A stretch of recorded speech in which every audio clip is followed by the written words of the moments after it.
ইসলামের কোনো বিধান অপূর্ণাঙ্গ এটা মনে করা যাবে? এটা করতেও পারি। যারা এই কাজ করে তাদেরকে সাপোর্ট করতে পারি, তাদেরকে ভোট দিতে পারি, তাদেরকে টাকা দিয়ে সহযোগিতা করতে পারি। করা যাবে? কখনো যাবে না। করলে ঈমান থাকবে না। রাসূল সাল্লাল্লাহু আলাইহি সাল্লামের আনিত বিধান, তার উপর যে বিধান এসেছে সেটাকে অপূর্ণাঙ্গ মনে করা, কি করা? অপূর্ণাঙ্গ। তার মানে এটা পরিপূর্ণ বিধান নয়। এখন দেখেন আল্লাহ পাক তার হাবিবের উপরে যে কিতাব নাজিল করেছেন, কি নাম? সবাই বলেন, আর একটু জোরে বলেন। কষ্ট হচ্ছে? কষ্ট হয়? বলতে কষ্ট লাগে? তাহলে রাসূল সাল্লাল্লাহু আলাইহি সাল্লামের উপর যে বিধান নাজিল করেছেন, কি নাম? আল কোরআন। কিয়ামত পর্যন্ত আর কোনো নবী আসবে? নবী না আসলে কোরআন আসবে, এইরকম কিতাব আসবে। তার মানে এই কোরআনটা হলো, এই বিধানটা হলো, এই কিতাবটা হলো কোড অফ লাইফ। কিয়ামত পর্যন্ত এই কিতাব চলবে, আর কোনো কিতাব আসবে না, নবী রাসূল আসবে না, রাস্তা বন্ধ। এটা বিশ্বাস করেন তো? করেন?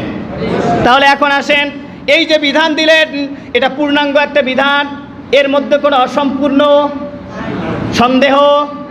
যালিকাল কিতাব লা রাইবা ফি, এটা এমন একটা কিতাব যাতে কোনো সন্দেহ নাই। সমস্ত বিধানগুলো আছে। আপনার রান্নাঘর থেকে সংসদ পর্যন্ত কেমন করে চলবে, আপনার থুতু ফেলা থেকে সংসদের কাজ কারবার কেমন করে হবে, সব বিধানগুলো সংসদে, এই সংবিধানে আছে না নাই? বিশ্বাস হয়? তাহলে যারা অপূর্ণাঙ্গ মনে করে এদের ঈমান আছে? এদের ঈমান, আর একটু জোরে বলেন, এদের ঈমান নাই। যারা অবিশ্বাস করবে, এই চিন্তাটা যাদের মধ্যে আসবে, বিশ্বাস করবে, তারা কুফরি করবে। আর ঈমান ভঙ্গের অন্যতম একটা কারণ সেটা হলো কুফরি করা। কি করা? কুফরি করা। কিতাবের মধ্যে এসেছে, দেখেন একটু চিন্তা করুন তো দেখি। রাসূল সাল্লাল্লাহু আলাইহি সাল্লাম বাদ দিয়ে, তার হেদায়াত বাদ দিয়ে অন্য কোনো হেদায়াত যদি পরিপূর্ণ মনে করে, তার রাজনীতি বাদ দিয়ে অন্য কোনো রাজনীতি যদি পরিপূর্ণ মনে করে, এরপরে দেখেন এটা বাদ দিয়ে পীর মাশায়েখ, বুজুর্গ, ওলি আউলিয়াদের তাদের সোহবতটাই যদি পরিপূর্ণ ইসলাম মনে করে, এদের ঈমান। একটু বুঝে নেন, বাকিটা ক্লিয়ার করে বলতেছি। দেখেন, যদি এটা হয় অপূর্ণাঙ্গ মনে করে, আল্লাহ তাআলা বিদায় হজ্জের ভাষণে আয়াত নাজিল করে দিলেন, আল ইয়াউমা আকমালতু লাকুম দীনাকুম ওয়া আতমামতু আলাইকুম নি'মাতি ওয়া রাদিতু লাকুমুল ইসলাম দীনা। আল্লাহ পাক জানিয়ে দিলেন 5 নম্বর সূরা মায়েদা 3 নম্বর আয়াত, আল ইয়াউমা আকমালতু লাকুম দীনাকুম, আজ তোমাদের জন্য তোমাদের দ্বীনকে পরিপূর্ণ করে দিলাম। সুবহানাল্লাহ, একটু জোরে বলা যাবে না? ওয়া রাদিতু লাকুমুল ইসলাম দীনা, নি'মাতি ওয়া রাদিত, আমার নিয়ামতকে তোমাদের জন্য পরিপূর্ণ করে দিলাম এবং তোমাদের জন্য একটা ধর্ম, একটা জীবন ব্যবস্থা আমি পছন্দ করে দিলাম, সেটার নাম হলো ইসলাম। সুবহানাল্লাহ, একটু জোরে বলেন। তাহলে আল্লাহ পাক জানালেন আমাদের যে পূর্ণাঙ্গ একটা বিধান, একটা জীবন ব্যবস্থা, সেটার নাম হলো ইসলাম। এটা পরিপূর্ণ করে দিয়েছেন। এটার মধ্যে কোনো পার্থক্য, কোনো সমস্যা, কোনো সন্দেহ, কোনো আংশিক বলতে কিছু নাই। এটা পরিপূর্ণ একটা বিধান। সুবহানাল্লাহ বলেন। তাহলে এখন আসেন, এই যে মসজিদে আলোচনা হচ্ছে, প্রত্যেক জুমায় আলোচনা হয়, নামাজের যখন আলোচনা করা হয়, গুরুত্ব ফজিলত বর্ণনা করা হয়, তখন কিছু কিছু লোকের খুব মজা লাগে। আছে না নাই? মজা লাগে কি না? এরপরে যখন রোজার ফজিলত, গুরুত্ব আলোচনা করা হয়, খুব ভালো লাগে। জান্নাতের নিয়ামত নিয়ে আলোচনা করা হয়, খুব ভালো লাগে। কিন্তু যখন রাসূল সাল্লাল্লাহু আলাইহি ওয়াসাল্লাম 10 বছর মদিনার প্রেসিডেন্ট ছিলেন, রাষ্ট্রপতি ছিলেন, যুদ্ধের ময়দানে সেনাপতি ছিলেন, এই রাষ্ট্র পরিচালনার কথা, জিহাদের ময়দানের কথা যদি বলা হয়, কিছু কিছু লোকের মুখ কালা হয়ে যায়। তারা বলে, হুজুর মসজিদের মধ্যে রাজনীতি করবেন না? আছে না নাই? এরকম লোক আছে না নাই? এইদিকে নাই? আলহামদুলিল্লাহ বলেন, আলহামদুলিল্লাহ বলেন। হয়তো আপনাদের মাঝে বলতে পারে, কিন্তু আমাকে আজ পর্যন্ত বাধা দেয় নেই, এটা শুকরিয়া। 2টা বছর আপনাদের মাঝে ছিলাম, একদিনও কমিটির লোকেরা বলেনি যে হুজুর এটা বলবেন না, এটা বলবেন না। আলহামদুলিল্লাহ বলেন। অনেক মসজিদ আছে, এই যে পরিস্থিতি গেল কিছুদিন আগে জালেম সরকার পতনের আগে, এমনও মসজিদ আমি যেখানে আছি পাশে এক মসজিদে হুজুর আলোচনা করছে, হুজুর এই বাদ দিয়ে বাকি সব বলেন। তার মানে বোঝা যায়, তাদের বক্তব্যের মাঝে বোঝা যায় হুজুর নামাজের কথা বলেন সমস্যা নাই, রোজার কথা বলেন সমস্যা নাই, জাকাতের কথা বলেন সমস্যা নাই, হজের কথা বলেন সমস্যা নাই, জাহান্নামের কথা বলেন সমস্যা নাই, জান্নাতের নেয়ামতের কথা বলেন সমস্যা নাই, যখন ইসলামী রাজনীতির কথা বলবেন তখন হবে সমস্যা। তার মানে বোঝা যায় তাদের মনের ভিতরে মুনাফিকি আছে না নাই? তাহলে কোরআন থেকে আপনি নামাজের কথা বললেন, আপনার ভালো লাগলো, কোরআন থেকে জাকাতের কথা বললেন, ভালো লাগলো, হজের কথা বলা হলো, ভালো লাগলো, জান্নাতের নেয়ামতের কথা, জাহান্নামের শাস্তির কথা ভালো লাগলো, কিন্তু কোরআন থেকে দলিল দিয়ে রাজনীতির কথা বললে তখন বলেন হুজুর অমুক দল করে। কি বুঝলেন? তখন বলে হুজুর অমুক দল করলো, অমুক দলের রাজনীতি করে। একটু মনে রাখেন, একটু বিষয়টা মাথায় নেন। রাসূল সাল্লাল্লাহু আলাইহি ওয়াসাল্লাম 10 বছর মদিনার প্রেসিডেন্ট ছিলেন, রাষ্ট্রপতি ছিলেন, দেশ পরিচালনা করলেন, 27টি যুদ্ধের সেনাপতি সরাসরি উপস্থিত থাকলেন। এই কথা বলা যদি রাজনীতি হয়, রাষ্ট্র পরিচালনা করার কথা বললে যদি রাজনীতি হয়, তাহলে এটা মনে রাখেন, আমি আব্দুল্লাহ হুসাইন জীবনের শেষ নিঃশ্বাস ত্যাগ করা পর্যন্ত ওই রাজনীতি করতে রাজি। আপনাদের মত কি?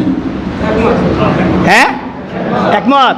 সন্দেহ আছে? দেখেন কিছু মুখ এখনো বন্ধ আছে যে হুজুর ও দরকার নাই আমার, আছে না? আবার কিছু কিছু লোক আছে হুজুর রাজনীতি দরকার নাই, আমরা সব কিছু করবো, রাজনীতির দরকার নাই, আমি রাজনীতি করি না। আর যারা বলে যে আমি কোনো রাজনীতি করি না, কোনো দলের সাথে জড়িত নাই, আমি বলে সে শয়তানের দলে ভুক্ত। তারা রাসূল সাল্লাল্লাহু নিজেই রাজনীতি করছেন আর আপনি রাজনীতি করবেন না। আমি রাজনীতি মুক্ত জীবন ব্যবস্থা করতেছি, আপনি শয়তানের রাজনীতি করেন। তাহলে আপনি এজ এ মুসলিম হিসেবে যদি পরিচয় দেন, জান্নাত যদি যেতে চান, রাসূলের রাজনীতি করতে হবে আপনাকে। রাসূল যে রাজনীতি করেছেন, কোরআন দিয়ে রাজনীতি করেছেন, সেই রাজনীতি আপনাকে করতে হবে। সম্মানিত ভাইরা আমার, এরপরে দেখেন জজ সাহেব জোহরের নামাজে আসছে। কোন নামাজে? জোহরের নামাজে আসছে। আসার পরে জোহরের নামাজ ফরজ কয় রাকাত? সবাই বলেন কয় রাকাত? সন্দেহ আছে নাকি? না জানেন না এই জন্য বলেন নাই। জোহরের ফরজ নামাজ কয় রাকাত? জজ সাহেব বিচারের রায় দেওয়ার পরে জোহরের নামাজের ওয়াক্ত হয়ে গেছে, মসজিদে আসছে। আসার পরে ইমাম সাহেব নামাজ শুরু করে দিয়েছে। 2 রাকাত পরে তাশাহুদ পড়ার পরে আবার বসছে, 3 রাকাত পড়ার পরে আবার দোয়া মাসুরা বৈঠকে বসে গেছে। জজ সাহেব পিছন থেকে মনে করতেছে 4 রাকাত জোহরের ফরজ নামাজ, ইমাম তো পড়ালো 3 রাকাত, কি করবে? কি করবে? তাকবীর দিবে। মাশাআল্লাহ, কি দিবে? তাকবীর দিবে। কেন? নামাজ কয় রাকাত? 4 রাকাত নামাজ হয়েছে কয় রাকাত? 3 রাকাত। একটু বসেন, ভালো করে খেয়াল করেন। 4 রাকাত নামাজ ইমাম যদি 3 রাকাত পড়ায়, শুধু জজ সাহেব নয়, মসজিদের কমিটি নয়, আপনারা যারা সাধারণ মুসল্লি আছেন, আপনারা কি করবেন? আপনি ভুলের সংশোধনী দিবেন, তাকবীর দিবেন। তাহলে ইমাম যদি নামাজ রাসূল সাল্লাল্লাহু আলাইহি সাল্লাম 4 রাকাত বলেছেন, জোহরের 4 রাকাত নামাজ ফরজ, 3 রাকাত পড়াইলে যদি আপনার মনে যদি সন্দেহ হয় 3 রাকাত হয়েছে, নামাজ হবে না, 1 রাকাতের পরিবর্তে লোকমা হয়ে গেল, সংশোধনী দিলেন, তাহলে ওই জজ সাহেব নিজেও ইমামের পিছনে নামাজ আদায় করার কারণে ইমামকে লোকমা দিল, কিন্তু উনি নামাজে এসেছে কোরআন বিরোধী আইন দিয়ে রায় দিয়ে, আবার নামাজ পড়ার পরে ওই চেয়ারে বসে আবার কোরআনের বিপক্ষে আইনের রায় দিবে। ওই ব্যক্তির ঈমান আছে? ও নামাজ কই গেল? ও ছাতাও নাই, মাথাও নেই, কিচ্ছু নাই, সব কিছু নষ্ট হয়ে গেছে। তাহলে যদি কোরআনের বিপক্ষে একটা রায়ও দেয়, ওই ব্যক্তির ঈমান থাকার কথা না। কেন থাকার কথা না? আল্লাহ পাক তাদের পরিচয় ব্যাপারে বললেন, ওয়াল্লাম ইয়াহকুম বিমা আনজালাল্লাহু ফাউলাইকা হুমুল কাফিরুন। আল্লাহ পাক জানিয়ে দিলেন, যারা আমার নাজিলকৃত বিধান, তার মানে কোরআন দিয়ে যারা বিচার ফয়সালা করবে না, যারা রায় দিবে না, ওই চেয়ারে বসে আমার কোরআনের বিপক্ষে আইন দিয়ে যারা রায় দিবে, এদের স্পষ্ট পরিচয়, টাটকা পরিচয়, তারা কাফের। আরেকটু আসতে বলেন, এখনো ভয় আছে নাকি? তাহলে এদের পরিচয় কি? কাফের। ইমাম এক রাকাত পড়াইলে যদি লোকমা দেয়, আপনারা কেমন মুসল্লি যারা বেনামাজি, নামাজও পড়ে না, লোকমাও তো বোঝে না, তাদেরকে ভোট দিয়ে তাদেরকে ওই চেয়ারে বসান। আপনাদের ইমান কতদূর এখন বোঝেন? এরপরে আসেন তাদের যে ইমান নাই, আরেকটা দৃষ্টান্ত দিলে আরো ক্লিয়ার হবে। দেখেন আমাদের এই দেশের মধ্যে কাদিয়ানীরা আছে না নাই? এদের পরিচয় কি? মুসলিম না কাফের? সবাই বলেন মুসলিম না কাফের? কাদিয়ানীরা কাফের। কাদিয়ানীরা কি কারণে? কারণ কি? কারণ একটাই কারণ আমি খুঁজে পেয়েছি, আর কোনো কারণ পাই নাই।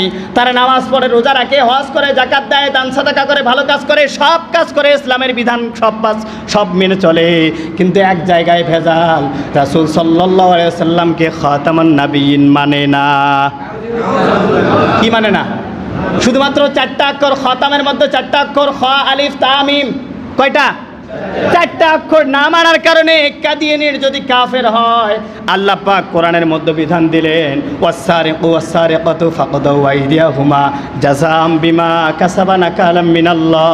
এরপরে দিলেন ডাকাত ধরলে কি করতে হবে, এরপর মদ খাওয়া হারামের বিধান কি হবে, জেনাকারী ধর্ষণকারী ধরা পড়ছে, বিবাহিত হলে কি শাস্তি দিতে হবে, অবিবাহিত হলে কি শাস্তি দিতে হবে, কোরআনে আল্লাহ দিছেন কি না? তাহলে কাদিয়ানের 4টা অক্ষর মাত্র না মানার কারণে, আমলে না নেওয়ার কারণে যদি তারা কাফের হয়, আপনি ডজন ডজন শত শত আয়াতের অক্ষর আপনি অস্বীকার করতেছেন, আপনার ঈমান থাকার কথা। একটু বুঝে নেন কেন ঈমান থাকার কথা না। তার কারণ কাদিয়ানের 4টা অক্ষর যদি না মানলে ঈমান না হয়, তারা কাফের হয়। আমি তো মনে করি এরা শত শত বিধান অস্বীকার করতেছে, অক্ষর অস্বীকার করতেছে, এদের ঈমান আরো আগে চলে গেছে। সম্মানিত ভাইরা আমার, এখন প্রশ্ন করতে পারেন, হুজুর আমরা তো বিপদে পড়ছি, না হলে চাকরি থাকে না, এই জন্য আমরা এগুলো করতেছি।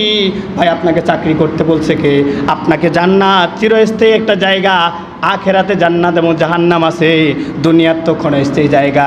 এই জায়গায় সুখ যদি আপনি বোঝেন, কোরআনের বিপক্ষে রায় যদি দেন, এটা নিশ্চিত থাকেন আপনার রাষ্ট্রদ্রোহী কোনো কাজ করলে যদি 12 বছরের মামলা হয়, জরিমানা হয়, আপনি আল্লাহর জমিনে থেকে আল্লাহর সৃষ্টি, আল্লাহর আইনের বিপক্ষে, কোরআনের বিপক্ষে রায় দিলে আপনার চিরস্থায়ী জেলখানা জাহান্নামের মধ্যে হবে।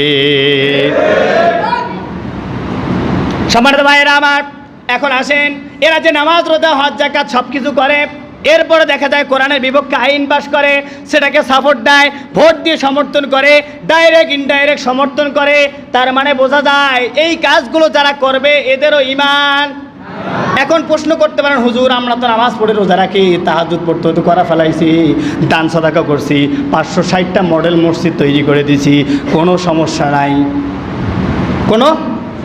কোনো সমস্যা নাই। কি কারণে? দেখেন কারণটা হলো, আমরা যাকে শয়তান বলি চিনি, কি নামে চেনেন না? চেনেন না? এই শয়তানের পরিচয় কি ছিল? মুআল্লিমুল মালাইকা। কি ছিল? মুআল্লিমুল মালাইকা, ফেরেশতাদের লিডার ছিল।